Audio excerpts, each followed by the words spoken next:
오늘은 성령으로 역사하는 믿음, 성령으로 역사하는 믿음이라는 제목으로 우리 하나님 말씀 함께 나누도록 하겠습니다.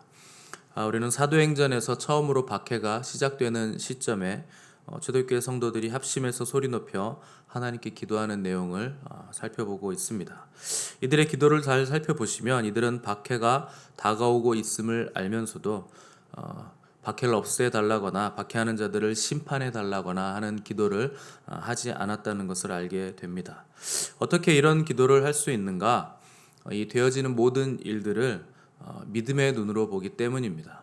인간적인 시선이나 인간적인 합리성으로 판단하고 보는 것이 아니라 말씀과 기도를 통해서 하늘의 지혜를 가지고 이 일들을 보기 때문에 이렇게 기도할 수 있는 것입니다. 이 초대교회 성도들은 교회를 말살하려는 사람들의 의도가 하나님 앞에서 얼마나 부질없는 일인가, 얼마나 소용없는 일인가 하는 것을 말씀에 비추어서 깨달아 알고 있었습니다. 25절 보시면 이 성도들이 다윗의 시편을 이용해서 기도한 것을 볼 수 있습니다. 여기서 우리는 성령 충만한 기도의 특징을 발견할 수 있는데 성령님이 인도하시는 기도의 특징은 말씀을 붙들고 기도한다는 것입니다. 이 초대교회 두 기둥은 말씀과 성령이라고 했습니다. 이 두 개의 기둥이 든든히 받치고 있던 교회가 이 사도행전에서 나오는 초대교회임을 우리는 이 사도행전을 살피면서 계속 보게 될 것입니다. 하나님은 말씀하시는 하나님이십니다. 그래서 그분은 말씀을 통해서 하나님의 뜻을 우리에게 알리시고 우리는 하나님의 그 말씀을 붙잡고 그 말씀대로 기도하는 것입니다. 이 기도가 단순히 우리의 소원 정도 아래는 것이었다면 우리가 말씀을 붙들고 기도할 이유가 전혀 없습니다. 그냥 우리의 뜻대로, 우리의 소원대로, 또 우리의 느낌대로 그냥 기도하면 되기 때문입니다. 그냥 이 핍박을 멈춰주시고 우리 보호해 주시고 아무런 해도 입지 않게 해주십시오. 우리가 세상에서 창피당하지 않게 해주시고 재정 문제 때문에 사람들에게 손 벌리지 않게 해주십시오. 이렇게 기도하면 됩니다. 그러나 초대교회 성도들은 자기들의 뜻과 생각 위주로 절대 기도하지 않았습니다. 그들은 성령님께서 기도를 인도하시기까지 기다리면서 성령님께서 어떤 기도하기를 원하시는가 하는 그 말씀을 붙잡고 기도를 했던 것입니다. 25절 보시면 어찌하여 열방이 분노하며 족속들이 허사를 경영하였는고 세상의 군왕들이 나서며 관리들이 모여 주와 그의 그리스도를 대적하도다 라고 했습니다. 이 한 문장으로 우리는 예수 그리스도를 믿는 교회가 세상에게 어떤 대우를 받을 것인가 하는 것을 잘 알 수 있습니다. 이미 하나님께서 다윗의 입을 통해서 수천 년 전에 세상은 그리스도를 핍박할 것이다 하는 것을 구약 성경에서 알려주신 것입니다. 모든 이방 나라들은 예수님 때문에 분노하고 날뛰면서 메시아를 죽이기 위해 헛된 일을 꾸밀 것이고 또 메시아를 믿는 예수님을 믿는 성도들도 더불어 함께 죽이려고 달려들 것이라 하는 것을 이미 다윗의 입을 통해서 알려주신 것입니다. 그러므로 우리는 세상의 위협과 협박이 우리에게 올 때 전혀 놀랄 필요가 없습니다. 원래 그렇게 되는 것입니다. 수천 년 전에 다윗의 입을 통해 말씀하신 그 일이 초대교회 성도들에게 일어났듯이 오늘날도 이 시대를 사는 우리에게 이런 일들이 일어나는 것이 전혀 이상할 것도 없고 때가 되면 하나님께서 허락하시면 그 일은 반드시 우리에게 일어나게 돼 있습니다. 27절에 보시면 과연 헤롯과 본디오 빌라도는 이방인과 이스라엘 백성과 합세하여 하나님께서 기름 부으신 거룩한 종 예수를 거슬렀다 했는데 28절 보시면 그 일은 하나님이 예정하신 일이었다 이렇게 기록하고 있습니다. 여기서 헤롯과 본디오 빌라도는 특정한 사람만을 말하는 것이 아니고 그리스도를 대적하는 모든 사탄의 세력들, 적그리스도의 세력들을 대표하는 것입니다. 재미있는 것은 헤롯과 빌라도는 절대 친해질 수 없는 사이였는데 메시아 대신 주님을 죽이기 위해서 이들은 손을 잡았습니다. 또 바리새인과 사두개인들은 서로 앙숙지간인데도 예수님을 죽이기 위해서 이들도 손을 잡았습니다. 또 이스라엘 백성들은 이방인들을 개로 여기고 겸상할 정도로 미워하는 자들인데 또 메시아 예수님을 죽이기 위해서 이스라엘 백성들과 이방인들도 손을 잡고 합세했다 이렇게 표현하고 있습니다. 이것이 세상의 특징입니다. 이해 타산에 맞춰서 이합집산하고 또 달면 삼키고 쓰면 뱉는 것이 세상의 속성입니다. 무슨 원리도 없고 진리도 없습니다. 이 정상적인 관계에서는 절대로 만나지 않을 세력들이 예수님을 죽이기 위해서 모두 다 힘을 합쳐서 한 목소리를 내면서 한 가지의 뜻을 가지고 달려들었다는 것입니다. 기독교 하나 죽이려고 모든 종교가 종교 통합을 하고 정치 세력들이 힘을 합쳐서 달려들기는 오늘도 마찬가지입니다. 여러분, 이것은 예수님에게만 구원이 있다고 외치는 모든 이들이 맞게 되는 현실입니다. 기독교인들 외에, 예수님을 믿는 사람들 외에 모든 사람들은 기독교가 편협하고 독선적이라 하면서 달려들 것입니다. 이들이 다양성 속에 일치를 외치면서 종교를 통합했고, 또 예수만이 유일한 구원이 아니라 여러 가지 구원의 방법이 있다 하면서 기독교를 공격하는 것입니다. 초대교회 시대나 우리가 사는 이 시대나 이러한 흐름과 공격은 마찬가지입니다. 동일할 것입니다. 그리고 계속 더 거세게 공격이 들어올 것입니다. 다만 하나님께서 우리나라를 막으시고 계시기 때문에 우리에게 아직 제대로 된 핍박이 일어나지 않았을 뿐이지, 여러분 조금만 지구촌 다른 나라에 눈을 돌리시면 지금도 이런 핍박은 우리가 쉽게 볼 수 있습니다. 이들은 예수님을 믿는다는 그것 때문에 목이 잘리고 처형을 당하고 또 불에 화형을 당하고 이렇게 부지기수로 지금 이 시간에도 죽어나가고 있습니다. 그렇게 극심한 핍박으로 순교의 제물이 되고 있는데, 이들은 죽어가면서도 자기 자녀들이나 배우자가 잔인하게 죽는 것을 보면서도 예수님을 믿는 믿음을 저버리지 않고 있습니다. 왜 모진 고문과 박해 속에서도 이들이 예수님을 버리지 않을까요?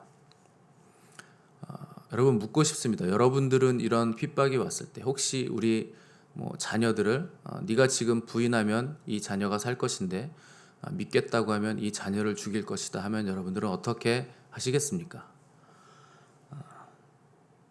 어떻게 이런 고난, 이런 핍박 속에서 자신들이 당하는 고난이 초대교회 성도들은 예수님의 고난에 동참하는 것이다 하면서 오히려 기뻐했다고 했습니다. 여러분, 기뻐하실 수 있겠습니까?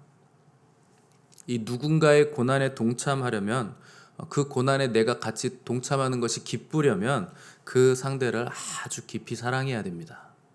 그렇지 않으면 절대 그 사람의 고난, 그것에 동참하지 못하고 그 고난을 내가 대신 맞아주지 못합니다. 내가 그 사람을 내 목숨과 바꿀 수 있을 만큼 사랑할 때 그 사람의 고난을 내가 대신 질 수 있는 것입니다. 그래서 남편들은 아내를 위해서 목숨을 버릴 수 있습니다. 그것이 그리스도와 교회의 모형이기 때문에 그렇습니다. 베드로는 예수님을 모시고 젊었을 때 예수님의 제자가 되어서 3년 반 동안 예수님을 눈앞에 보면서도 십자가의 고난 앞에서는 도망갔던 사람입니다. 그런 베드로에게 부활하신 예수님께서 찾아오셔서 3번 연속 물으신 것은 너 나를 정말 믿느냐가 아니라 너 나를 사랑하느냐 하는 것을 물으신 것입니다. 네가 나를 사랑한다면 내 양을 먹일 수 있다. 네가 나를 사랑하면 내 고난에 동참할 수 있다. 네가 나를 사랑하면 너는 나를 위해서 죽을 수도 있다.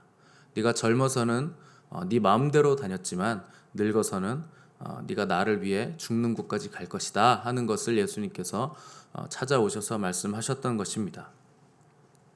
베드로는 그때까지 그렇게 할 수 있을지 없을지 자신이 없었을 것입니다. 그런데 어떻게 베드로가 이렇게 담대한 사람이 되었는가? 성령이 임하시고 나서야 베드로는 주님을 목숨 다해 사랑할 수 있게 된 것입니다. 그래서 베드로는 베드로전서 1장 8절 9절에서 예수를 너희가 보지 못하였으나 사랑하는도다. 이제도 보지 못하나 믿고 말할 수 없는 영광스러운 즐거움으로 기뻐하니 믿음의 결국 곧 영혼의 구원을 받음이라. 이렇게 편지를 썼습니다. 예수를 너희가 보지 못하였으나 믿는도다가 아닙니다. 우리는 흔히 보지 않고 믿는 자가 훨씬 더 고급한 믿음이다, 훨씬 더 복된 믿음이다, 이렇게 많이들 하는데 덮어놓고 믿는 것은 믿음이 아닙니다. 사랑하기 때문에 믿는 것입니다. 그래서 믿음은 항상 사랑으로 역사하는 믿음이어야 됩니다. 베드로는 이것을 알고 있었기 때문에 믿음은 그때그때 변하기 마련이기 때문에 사랑까지 나아가야 됨을 베드로는 잘 알고 있었습니다. 믿음은 얼마든지 떨어질 수도 있습니다. 믿음은 얼마든지 베드로처럼 고난 십자가 앞에서는 도망갈 수도 있고 배신할 수도 있습니다. 그러나 사랑은 끝까지 가는 것입니다. 그래서 사랑의 사도 요한만 십자가 앞까지 나아가서 예수님의 그 죽음을 끝까지 자기의 눈으로 지켰던 것입니다. 예수를 너희가 보지 못하였으나 사랑하는도다. 그럼 우리가 어떻게 사랑하는가? 우리의 사랑으로 이것이 정말 가능한 것인가? 불가능합니다. 우리 안에는 사랑이 없습니다. 그래서 이 사랑은요, 반드시 외부로부터 우리에게 와야 됩니다. 그래서 로마서 5장 5절 보시면 소망이 부끄럽지 아니할 것은 우리에게 주신 성령으로 말미암아 하나님의 사랑이 우리 마음에 부은 바 됨이니 라고 바울이 기록하고 있습니다. 이 사랑은 우리에게 있는 사랑이 아니라 성령님께서 우리에게 임하실 때 하나님의 사랑이 하늘로부터 우리에게 부어지는 것입니다. 우리의 힘으로는 절대 주님을 목숨 다해 사랑할 수 없다는 것입니다. 그래서 사랑으로 역사하는 믿음이란 성령으로 역사하는 믿음과 같은 말입니다. 오늘 본문 29절 보시면 주여 이제도 그들의 위협함을 굽어보시옵고 또 종들로 하여금 담대히 하나님의 말씀을 전하게 해달라 이렇게 기도했습니다. 이것은 피할 길을 내어달라는 말이 아니라 이 상황을 돌파할 수 있는 능력과 담대함을 달라는 것입니다. 우리는 기도할 때 주님, 저는 그럴 만한 능력도 없고 저는 그럴 만한 사람도 아닙니다. 제 능력에 맞는 사명을 주십시오. 이렇게 기도합니다. 여러분, 잘못된 기도를 하는 겁니다. 능력에 맞는 사명을 달라고 기도할 것이 아니고 사명에 맞는 능력을 달라고 기도하셔야 됩니다. 하나님께서 우리에게 사명을 주셨을 때는 능력도 주십니다. 그러므로 그 능력을 달라고 우리는 겸손하게 기도를 해야 됩니다. 우리는 내가 두려움이 있기 때문에 두려움을 겸손한 것이라고 자꾸 착각합니다. 믿음의 반대말이 두려움입니다. 믿음이 떨어지면 그 안에 두려움이 생기게 돼 있습니다.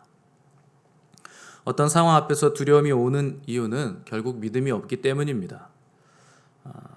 정말 겸손한 사람은 내 힘으로 되지 않는다는 것을 솔직히 고백하고 이 상황을 피하게 해달라는 기도를 하는 것이 아니라 상황을 돌파할 수 있는 담대한 믿음과 능력을 달라고 겸손하게 기도하는 것입니다. 그리고 기도한 뒤에는 힘들어도 하나님이 말씀하신 그것에 순종하는 사람이 참되게 겸손한 사람입니다. 이 초대교회 성도들은 핍박을 이 악물고 견디며 지켜내는 수준의 기도를 한 것이 아니고 오히려 적진을 향해 뛰어들어 맹공을 퍼붓기 위해서 이 기도를 한 것입니다. 그래서 종들로 하여금 담대히 하나님의 말씀을 전하게 하여 주시오며 손을 내밀어 병을 낫게 하시옵고 표적과 기사가 거룩한 종 예수의 이름으로 이루어지게 하옵소서. 이것은 방어하겠다는 것이 아니라 공격하겠다는 얘기입니다. 하나님의 말씀과 성령님의 능력을 가지고 여러 가지 표적과 기사를 가지고 적진 한복판으로 뛰어들어 말씀을 선포하겠다 하는 기도를 한 것입니다. 이 영적 전쟁의 유일한 공격 무기가 바로 하나님의 말씀입니다. 그래서 종들로 하여금 담대히 하나님의 말씀을 전하게 해 주십시오. 이렇게 기도를 한 것입니다. 우리가 패하는 이유는 하나님의 말씀으로 싸우지 않고 내 생각과 내 말로 싸우기 때문에 자꾸 패하는 겁니다. 하나님의 말씀으로 싸워야 승리합니다. 말씀을 전할 때는 그리고 우리는 담대하게 전해야 됩니다. 이 교회의 힘은 기도와 말씀에 있습니다. 부흥도 기도와 말씀으로 돌아가는 것입니다. 이 말씀이 제대로 선포되면 어둠의 권세가 물러가고 분열의 영도 떠나가게 돼 있습니다. 그래서 교회가 어찌하든지 기도와 말씀의 두 기둥을 붙잡으면 하나 되게 돼 있고 그때 비로소 진정한 영적인 부흥이 교회에 임하게 되는 것입니다. 이들의 기도에 하나님께서 어떻게 응답하셨는가 하는 것이 31절에 나옵니다. 우리 함께 31절을 읽어보겠습니다. 시작. 빌기를 다함에 모인 곳이 진동하더니 무리가 다 성령이 충만하여 담대히 하나님의 말씀을 전하니라. 아멘. 이들의 기도가 끝나자마자 하나님께서 이들의 기도를 아주 기쁘게 들으시고 곧바로 응답을 해 주셨는데 이들의 기도를 얼마나 하나님이 기뻐하셨던지 기도가 끝나자마자 모인 곳에 지진이 일어난 겁니다. 진동하고 막 떨리기 시작한 겁니다. 이것은 하나님께서 마치 호탕하게 웃으시면서 오냐 내가 그렇게 해주마 걱정하지 마라 내가 너희들과 함께 하겠다 이렇게 등을 두드리시는 것처럼 이 공간이 진동한 것입니다. 더 놀라운 일은 이들이 성령 충만해졌다는 것입니다. 원래부터 성령 충만했던 사람들이었습니다. 그런데 이들이 이렇게 기도하니까 더욱더 성령이 충만해졌다는데 이 놀라움이 있습니다. 이 기도가 끝나자마자 한 사람도 빠짐없이 모두가 성령으로 더욱더 충만해지고 성령의 기름 부으심이 더욱더 이들에게 임했다는 것입니다. 여러분, 가진 자는 더 가지게 될 것이고 없는 자는 더 빼앗기게 될 것입니다. 성령 충만함을 구하는 사람은 또 구하면 구할수록 그 사람은 더욱더 성령으로 충만하게 될 것입니다. 기도 외에는 이런 유가 나갈 수 없느니라. 우리 주님의 말씀입니다. 오직 기도로 성령의 충만함을 구하시며 어떤 장애물도 돌파할 그 능력을 우리 주님께 구하셔야 됩니다. 많은 사람들이 이 화려한 꿈을 꿉니다. 영적으로 더 높아지려고 하고 또 더 하나님을 사랑하겠다고 하고 또 하나님을 위해서 목숨을 버리겠다, 이런 말들을 합니다. 그러나 그것을 위해서 대가를 지불하는 사람은 굉장히 극소수입니다. 많지 않습니다. 이 화려한 계획과 꿈을 쏟아내지만 정작 기도로 준비하지 않고 하나님을 극진히 경배하지 않고 말은 많은데 하나님의 말씀은 없는 사람들이 부지 기수입니다. 그러나 결정적인 순간이 오면 준비된 사람과 준비되지 않은 사람의 그 차이는 하늘과 땅처럼 차이가 벌어질 것입니다. 이것이 미련한 처녀와 슬기로운 처녀의 결론입니다. 평소에 얼만큼 준비를 하고 있느냐가 그의 기름의 양의 차이입니다. 이것을 한꺼번에 준비할 수 있는 것이 아니고 우리의 평생에 걸쳐서 준비하는 것이 기름입니다. 순간적으로 성령의 능력과 성령의 기름 부음이 폭발적으로 임한다고 넉넉하게 채워지는 것이 아닙니다. 평소에 얼만큼 내가 하나님과 깊이 교제하고 있느냐, 얼만큼 내가 하나님 앞에 앉아 있는가, 그 시간 싸움입니다. 그것이 마지막에 슬기로움과 미련함의 차이를 가르는 것입니다. 이제 초대교회 성도들은 사도들만이 아니라 온 교인들이 담대히 하나님의 말씀을 전했다고 31절에서 말씀하고 있습니다. 온 교회가 핍박이 오니까 오히려 더 당당해지고 오히려 더 성령이 충만해져서 하나님의 말씀을 이제 드러내놓고 당당하게 전하기 시작한 것입니다. 저와 여러분도 이렇게 당당해지시기를 바랍니다. 담대하시기를 바랍니다. 우리는 직장에서 불이익을 당할 수도 있고 또 사람들로부터 왕따를 당할 수도 있습니다. 교회 안에 사람들이 핍박할 수도 있고 우리 가족들이 나를 핍박할 수도 있습니다.